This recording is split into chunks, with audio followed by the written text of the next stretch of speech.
ನಮಸ್ತೆ, ನಾನು ಚಂದ್ರಕಲಾ ನೀರಾಳ. ಕಾಸರಗೋಡಿನಲ್ಲಿ ಕನ್ನಡ ಮಾಧ್ಯಮದಲ್ಲಿ 10ನೇ ತರಗತಿಯಲ್ಲಿ ಕಲಿಯುತ್ತಿರುವಂತಹ ಎಲ್ಲಾ ವಿದ್ಯಾರ್ಥಿಗಳಿಗೆ ಭೂಗೋಳ ಶಾಸ್ತ್ರದ ತರಗತಿಗೆ ಆತ್ಮೀಯ ಸ್ವಾಗತ. ಕಳೆದ ತರಗತಿಯಲ್ಲಿ ನಾವು ಅಕ್ಷಾಂಶಗಳ ಬಗ್ಗೆ ಕಲ್ತಿದ್ದೇವೆ ಅಲ್ವಾ? ಏನು ಅಕ್ಷಾಂಶಗಳಂತ ಹೇಳಿದ್ರೆ, ಭೂಮಿಯ ಭೂಪಟದಲ್ಲಿ ಪೂರ್ವದಿಂದ ಪಶ್ಚಿಮಕ್ಕೆ ಅಡ್ಡವಾಗಿ ಎಳೆದಿರುವಂತಹ ಕಾಲ್ಪನಿಕ ರೇಖೆಗಳು ಅಲ್ವಾ? ಅದೇ ತರ ಈ ತರಗತಿಯಲ್ಲಿ ರೇಖಾಂಶಗಳ ಬಗ್ಗೆ ನೋಡುವ. ಏನು ರೇಖಾಂಶ ಅಂತ ಹೇಳಿದ್ರೆ, ಈ ರೇಖಾಂಶಗಳು ಅಂತ ಹೇಳಿದ್ರೆ ಭೂಮಿಯ ಭೂಪಟದಲ್ಲಿ ಉತ್ತರದಿಂದ ದಕ್ಷಿಣಕ್ಕೆ ಉದ್ದವಾಗಿ ಎಳೆದಿರುವಂತಹ ಕಾಲ್ಪನಿಕ ರೇಖೆಗಳು. ಇದು ಒಟ್ಟು 360 ಡಿಗ್ರಿ ರೇಖಾಂಶಗಳಿವೆ. ಭೂಮಿಯ ಪೂರ್ವ ಭಾಗದಲ್ಲಿ 179 ಡಿಗ್ರಿ ರೇಖಾಂಶಗಳು, ಅದೇ ತರ ಭೂಮಿಯ ಪಶ್ಚಿಮ ಭಾಗದಲ್ಲಿ 179 ಡಿಗ್ರಿ ರೇಖಾಂಶಗಳು. ಉಳಿದ 0 ಡಿಗ್ರಿ ಮತ್ತೆ 180 ಡಿಗ್ರಿ, ಹೀಗೆ ಈ ರೇಖಾಂಶಗಳನ್ನು ಸೇರಿಸಿ ಒಟ್ಟು 360 ಡಿಗ್ರಿ ರೇಖಾಂಶಗಳಾಗ್ತವೆ. 0 ಡಿಗ್ರಿ ರೇಖಾಂಶವನ್ನು ನಾವು ಪ್ರಧಾನ ರೇಖಾಂಶ ಅಂತ ಹೇಳಿ ಕರಿತೇವೆ. ಅದೇ ತರ 180 ಡಿಗ್ರಿ ಇದು ಇಂಟರ್ನ್ಯಾಷನಲ್ ಡೇಟ್ ಲೈನ್ ಆಗಿದೆ. ಭೂಮಿಯ ಸುತ್ತಲಿನ ಕೋನೀಯ ಅಳತೆ ಎಷ್ಟಾಗಿದೆ? 360 ಡಿಗ್ರಿ.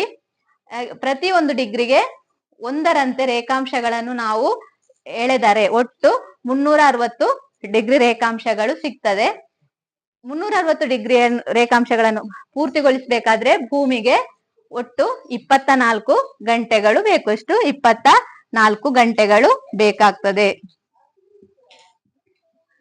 ಇನ್ನು ಈ 24 ಗಂಟೆಗಳನ್ನು ನಿಮಿಷಕ್ಕೆ ಬದಲಾಯಿಸಿದ್ರೆ ಎಷ್ಟಾಗ್ತದೆ?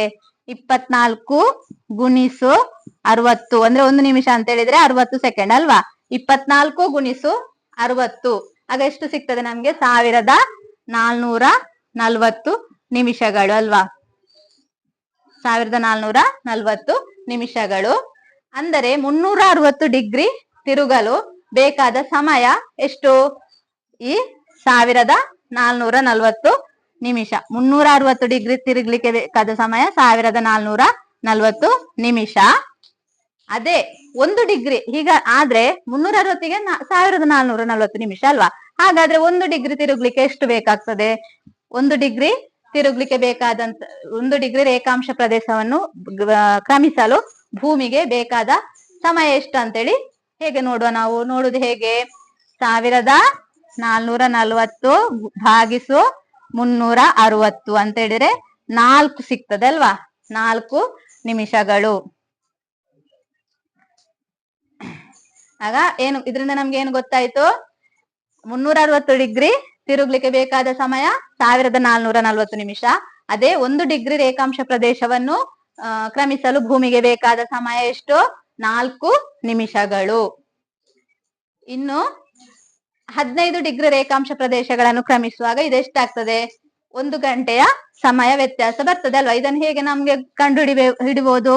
15 ಡಿಗ್ರಿ ಇಂಟು ಗುಣಿಸು 4 ಆಗ ಎಷ್ಟಾಗ್ತದೆ? 60 ನಿಮಿಷ ಸಿಗ್ತದೆ. 60 ನಿಮಿಷ ಅಂತ ಹೇಳಿದ್ರೆ ಎಷ್ಟು? 1 ಗಂಟೆ.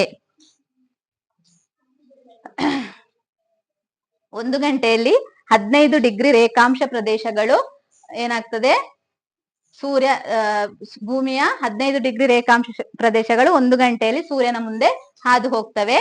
ಭೂಮಿಯ ಭ್ರಮಣವು ಪಶ್ಚಿಮದಿಂದ ಪೂರ್ವಕ್ಕೆ ಆಗಿರುವುದರಿಂದ ಏನಾಗ್ತದೆ? ಪೂರ್ವಕ್ಕೆ ಹೋದಂತೆ ಸಮಯ ಹೆಚ್ಚಾಗ್ತಾ ಹೋಗ್ತದೆ, ಅದೇ ಪಶ್ಚಿಮಕ್ಕೆ ಬಂದಂತೆ ಸಮಯವು ಕಡಿಮೆ ಆಗ್ತಾ ಹೋಗ್ತದೆ. ಇದು ನಿಮ್ಮ ಪಾಠ ಪುಸ್ತಕದಲ್ಲಿರುವ ಚಿತ್ರವನ್ನು ಗಮನಿಸಿದ್ರೆ ನಿಮ್ಗೆ ಗೊತ್ತಾಗ್ಬೋದು.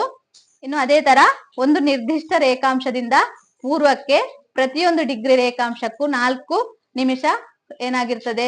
ಹೆಚ್ಚಾಗ್ತದೆ. ಅದೇ ತರ ಪಶ್ಚಿಮಕ್ಕೆ 4 ನಿಮಿಷ ಕಡಿಮೆ ಆಗ್ತದೆ. ಇದಿಷ್ಟು ಇವತ್ತು ನಾವು ಈ ತರಗತಿಯಲ್ಲಿ ರೇಖಾಂಶಗಳ ಬಗ್ಗೆ ಕಲ್ತದ್ದು. ಇನ್ನು ಇವತ್ತಿನ ತರಗತಿಯನ್ನು ಇಲ್ಲಿಗೆ ಮುಕ್ತಾಯಗೊಳಿಸೋಣ. ಮುಂದಿನ ತರಗತಿಯಲ್ಲಿ ಮತ್ತೆ ಭೇಟಿಯಾಗೋಣ. ವಂದನೆಗಳು.